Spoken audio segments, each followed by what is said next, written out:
Carl, right?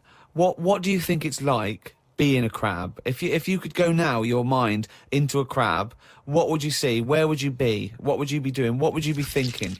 What would you think of all the other things? The crabs you'd see, the squids you'd see. What's it like? Do you think?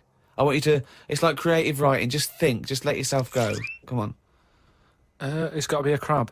What do you think of a slug? What do you think to be a slug? What would you do if you were transported now into a slug? What would you do? And Suzanne, you're suddenly in the kitchen, but you're a slug, and Suzanne's sort of like there, just making tea and that. How do you let her know it's you? It's impossible. I'd just chuck myself into the salt pot or something. No, because what do you do? I'd hate that. That would be horrible, that. Oh, God. Have you ever read Franz Kafka's Metamorphosis? In which a man wakes up and he's turned into a giant beetle? And that's the whole story. I think it might be of interest to you. So what happened to him with the beetle? Well, I don't want to ruin it for you in case you read it. I won't be reading it, don't worry. He joined a pop group with 3 other people. He was brilliant. No, it's a really wonderful book. It's a kind of almost heartbreaking because, of course, he does, like Ricky's saying, he finds it very hard then to relate to other people, even though he still has the consciousness of a human. You know, his parents, his rest of his family, they don't know how to deal with him, you know, because he's a giant beetle. He becomes a freak, he becomes an outsider. It's terrible, you know. But hang on, though. Is he a giant beetle? Or is he... Well, yeah, well, that's not going to go down well, is it? That, of course, people aren't going to like you. But if it's a normal-sized one, then you just get in with the other beetles, don't you? Whereas if you're a giant... How would you do that? How would you ingratiate yourself? Right, so you're suddenly a beetle, you're Carl Pilkington, right? There's other people, they're doing their business, they're scuttling around, and you go in there, and they look at you as a new beetle. What's your first... What do you do? How do you ingratiate yourself? Well, for a bit, I wouldn't sort of barge into their house and that. I'd wait until they're out and about, and I'd like in life, right? Sort of help them out. I don't know what beetles do all day. I've never seen one doing anything. They just seem to be going from one place to another. Right. I've never seen them carrying anything. I don't know what they eat. I don't know what they do. I don't know why we've got them, right? But what I mean is, I'd watch them and I'd sort of help them out. And, I mean, you know, it's like going on a date or meeting a woman, isn't it? But what if there is... Whoa, hang on, what do you mean? How is it like going on a date with a woman? Well, it's like I said about Suzanne with her hot chocolate. She bought me that and I've gone, she's all right. Right? She gets me another one before I know it. She's living with me. So, So you're all these beetles, they're scrubbing around, right? You're sort of like watching them, and then you realise that you want to mate with this female beetle. What do you do? What's your first move? Yeah, but I don't know what beetles do I? So I don't know what you do. I don't know if you go up and go, all right. What do they do? How do they get on? Well, it's a different world. I don't know yet, do I? Because I haven't done it. Would you feel bad, because having your own mind in this beetle, right? Would you feel bad shagging a beetle? Would you feel that was a bit sick because you've got a human mind? Well, no, because you just close your eyes and that, wouldn't you? Think of something else. So, get round it that way. There's no point getting down about it because I'm stuck now as a beetle. So you've got to get on with it. But if you're a slug, you said you'd throw yourself in the salt pot. What would you do if you were a beetle if you got depressed? And you see all the other humans. No, you see your mates, right? They're listening to the iPod. What would you do? Well, no, that's what I'm saying, though. Beetles are different because they do tend to hang about with each other. A slug's always on its own. It's a lonely insect, isn't it? It's not an insect. All right, what is it? A mollusk. Right, they're lonely. I've never seen a load of snails all together or slugs wandering about, whereas beetles seem to knock about in crowds. Yeah. So, oh God, okay, right, another one. So they're sociable creatures, and it wouldn't bother you that you've got the mind of Carl Pilkington in there?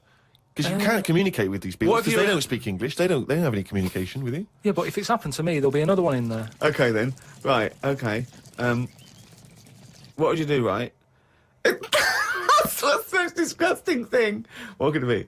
Well, what would you do, right, if you were suddenly a fly, right, and you were knocking around with the flies, right? And you had to land on some... excrement? Yeah. What would you do? Yeah, but I don't have to. What do you mean? You're a fly. You're loving I wouldn't. No, I wouldn't be loving it, though, would I? Why? Because I'm me in that fly's head. So I don't think other flies would be going, come on, join in. I'd just be like, no, I'll wait here, wait, watch and that. Because I don't see why they have to do that. What would you do, right, if you had to go back and you were in a... had to go put your mind in, like, an hatched egg of something, like maybe one of those that a wasp was injected in a spider, so you know you're in an egg, right, which is really uncomfortable, in a spider. How would you feel about that, Carl? You're a baby wasp in the abdomen of a spider. And I know everything that I know now. I'm sat in there. Yeah. And now I'm in a spider as an unborn wasp. What the fuck am I doing here? What's going on? I don't know what I do there. Probably try and sleep. There's nothing else to do, though, is there? I just pray to God it never happens. Remember we were talking a while back about the questionnaire that is often featured at the end of the TV programme Inside the Actors Studio. Oh, yeah. Where the host, James Lipton, always asks the same questions to every guest. And it's just supposed to sort of, get their creative, juices flowing, their mind working.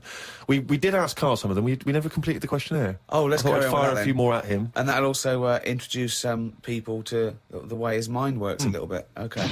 What sound or noise do you love, Carl?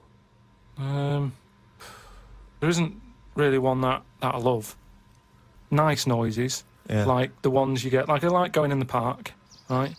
And you go, oh, that's nice, isn't it? And you get like bird noises and stuff. But with those bird noises comes a bit of stress, right? Because I was in there the other day, and like I say, little bird noises and that, and a little robin was there, and I thought that's odd. That's out early, right? Because it's like sort of summertime and that. Sure. And then I thought, oh, that's nice. And I was watching it, and then it got like a little worm, right? And I was like, hey, put it down, right? Sorry, whoa! What do you mean? Because Why I are you didn't- interfering? Why were you interfering In nature. with a robin taking a worm? Just because it was a nice sunny day and that, and I thought, you see, worms normally come out when it's raining, don't they?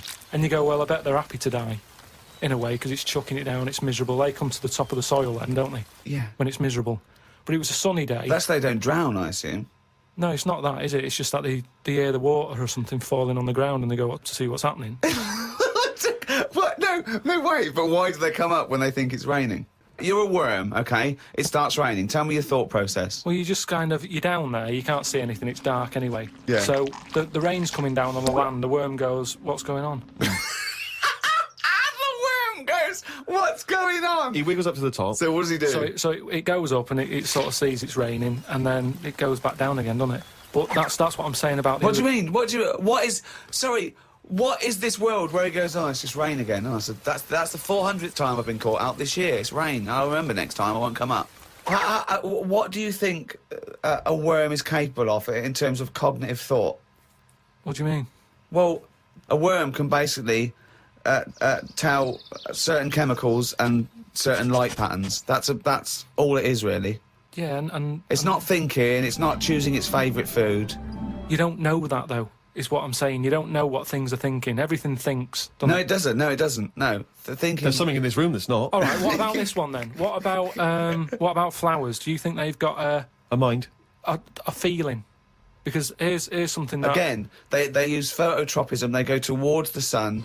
They close and All right, open. well, here's- Can you they stop grow. using long words, Rick, like sun? Listen, I've been to my mum and dad's, right? I was talking to my mum about stuff, All right. and she was saying how this flower solved a crime. What happened was, there was a murder, right, in an office. So they said it's obvious that someone who works in the office did this murder because that person's only a sort of a typist. He has, they've done nothing wrong. So they said, that's narrowed it down, right? So this flower man came in and he said, I can sort this out for you. So they said, what do you mean? He said, well, during the murder, the plant was knocked off the cabinet, Yeah. Right. and he had some special wires that he can put Special on the wires, flower, yeah. on the flower, and it's sort of shaking and stuff. Because even though you can't see it, flowers pick up bad vibes and what have you. If you shake a plant, it doesn't like it. Okay. Right? So what happened was, he said, right, what we'll do, we'll put the plant back on the shelf. Yep. We'll water it. We'll calm it down. then get Give it a nice cup of tea. every member of staff Right. to come in the room Yeah. and just go near the flower. Right. So don't tell them. So like a lineup for the flower. kind Yeah. of. Kind of like a Yeah, lineup. yeah. Sure. Don't tell them what we're doing. Just send them in No. and say, stand by that cabinet where the Yeah. murder happened and what have you. Yeah. Anyway, it was a long day. They were getting through a lot of stuff. It was a big office block. Yeah. Yeah. They were going, this isn't working. The flower's not budging. Suddenly they get into like the last part of the day when they were almost giving up. They call in a sketch artist. The plant gives them a... Some caretaker fella Caretaker, yeah. said, "Go over there." Was it? You Was know, it an so- old man that? I mean, because Scooby-Doo didn't like him from the beginning. No. They send the caretaker over to the plant. He's going, he's thinking, "I've got away with this." Of course. Plant starts shaking. What have you? They did him. Okay, wait a minute then. So, was there any other evidence? Was that the only evidence they used in the trial? Well, no, it's one of them things, though. Imagine it, if you're that caretaker and you're thinking, "I've got away with this," then suddenly a plant grasses you up. You weren't expecting that. So suddenly you're off guard. And you go, okay, can't get that chrysanthemum away from me, I did it.